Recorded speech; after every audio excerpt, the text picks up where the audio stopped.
Cher Asli Erdogan, vous êtes la liberté qui refuse de se taire. De la nuit entre le Tigre et le Bosphore, au fin fond des marches de l'Europe, nous arrivent les mots chargés de larmes et de cris d'une femme journaliste et écrivain turc, Asli Erdogan.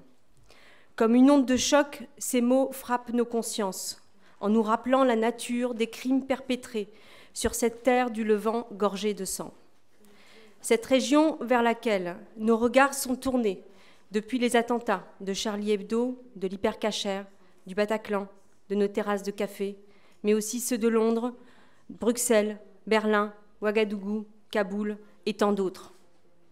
Cette région où le drapeau noir avait recouvert Palmyre et Ninive, les trésors de notre civilisation oubliée, engloutissant les âmes et les corps, cherchant à exterminer la dignité humaine et la liberté. Des femmes incarnent le nouveau visage du combat contre ce que nous pensions avoir vaincu. Un fascisme totalitaire, génocidaire, qui tue, viole et déshumanise. Sous les traits d'une jeune femme turque de 28 ans, Kader Ortakaya, partie combattre Daesh à Kobané, au nord de la Syrie, nous nous reconnaissons. Elle vous a ému. Pour Kader, cet engagement était le prolongement de toutes ses actions menées par le passé, notamment sur la question du droit des femmes. Lorsque l'État islamique commence à attaquer Kobané et qu'elle entend parler d'un mouvement de solidarité en marche, elle décide de faire son sac. Elle quitte sa famille et prend le chemin de Kobané pour lutter contre Daesh. Là où, comme elle l'écrit dans une lettre testamentaire, se joue notre avenir libre et démocratique. Si nous ne saisissons pas aujourd'hui que cette guerre est aussi la nôtre, alors demain, nous serons celles quand les bombes frapperont nos maisons. Kader sera assassiné à la frontière par la police turque.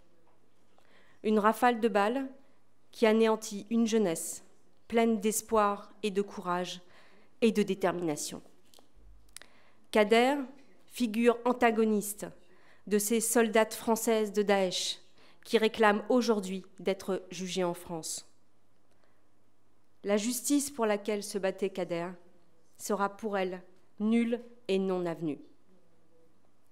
Asli, vous lui avez donné une sépulture dans le pays de la vie, figure poétique que vous empruntez à Maria Rainer Rilke dans votre dernier livre, Le silence même n'est plus à toi. Dans vos recueils, vous y enterrez avec dignité tous ces morts, universitaires, journalistes, syndicalistes, femmes, hommes, enfants, victimes de la répression du régime turc. Durant des décennies, vous écrivez sur la mort, les massacres, les tortures, les viols, les tabous de la société. Vous nous conviez à un chemin de l'angoisse à la méthode, par l'action. Vous organisez ainsi une chaîne pour la paix à la frontière de Kobané, afin de maintenir le couloir humanitaire, envoyant ainsi un message fort au régime turc. La liberté ne peut se taire.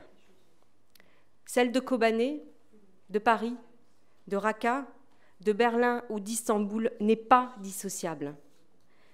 Écrire est pour vous la meilleure tentative pour se libérer. Vous décrivez ainsi des phénomènes dans lesquels vous vous êtes retrouvés et qui vous ont profondément transformé. Emprisonné pendant 136 jours pour atteinte à l'unité de l'État, pour vos écrits, la vie carcérale sera pour vous le miroir d'une expérience similaire vécue par vos parents, faisant se télescoper les mémoires. En ce sens, votre écriture est un art méthodique et poétique qui a pour objet la découverte des faits. Depuis les années 90, vous, la scientifique en physique nucléaire, petite fille de poétesse, vous vous sentez responsable de la vie des gens. À la manière d'un médecin, vous vérifiez, croisez les informations, archivez, disséquez les blessures de l'âme, sans aucune logique identitaire ou essentialisme. Peut-on se taire? Je ne tairai pas ici la présence parmi nous de la femme de Raïf Badawi écrivain et blogueur saoudien, Ensaf Badawi, qui nous fait l'amitié d'être parmi nous aujourd'hui, exilée au Canada avec ses enfants. Elle est de passage à Paris pour faire entendre la voix depuis les geôles d'Arabie Saoudite de son mari, Raïf. Le crime de Raïf, être un journaliste blogueur et avoir pensé être libre. Nous devrions être nombreux auprès de Raïf et Ensaf pour notre liberté. Peut-on se taire?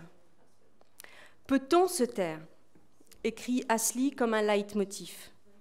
Comment raconter l'impensable, l'innommable, de la situation de ces 157 Africains arrêtés et internés arbitrairement en 1994 dans les camps sans jugement, au massacre de civils kurdes dans la ville de Sirs en 2016, où 150 à 200 personnes ont été brûlées vives dans une cave.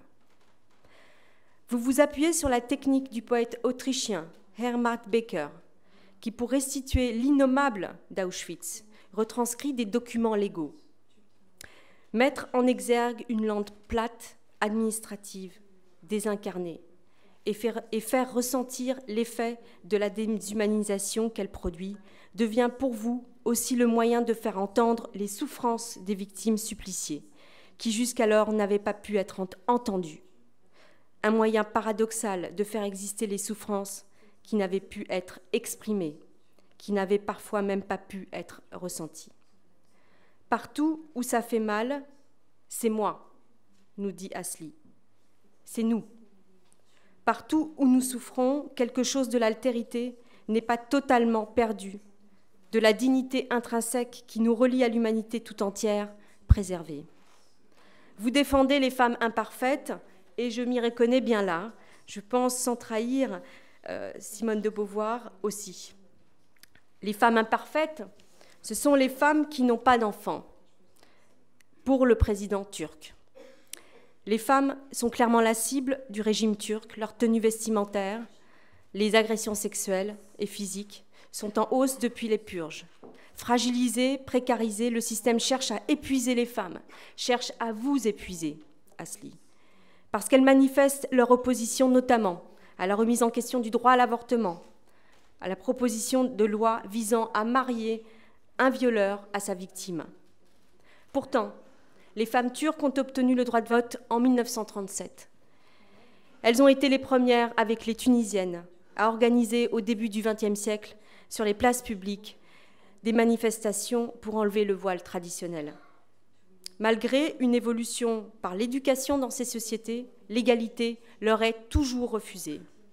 Nous avons une pensée particulière pour l'Association des femmes démocratiques tunisiennes qui continuent leur combat au Parlement, les femmes polonaises qui continuent leur combat pour le droit à l'avortement, pour Malala, ambassadrice de l'UNICEF, qui a été l'une des premières à dénoncer le sort des Rohingyas en Birmanie. Et enfin, une pensée aussi particulière à 1 Million Signatures, organisation de femmes iraniennes qui aujourd'hui sont dans la rue en Iran pour crier leur liberté. À toutes ces lauréates du prix Simone de Beauvoir, nous leur adressons notre énergie la plus totale et nous suivons de près ce qu'elles vivent au quotidien. Nous avons besoin de vous, Asli, et de tous ces intellectuels, journalistes, artistes, étudiants qui continuent à faire vivre le mot liberté. Asli, vous nous interpellez. Comment continuer à ressentir cette part de dignité après des attentats, des actes de barbarie sous la dictature? Les traumatismes au sein de la société continuent à crier, à parler et prennent la forme que nous souhaitons leur donner, pour peu que nous les investissions de notre capital collectif, le plus précieux, la liberté qui refuse de se taire. Cher Asli, vous attendez le procès qui aura lieu en février en Turquie. Nous sommes de tout cœur avec vous.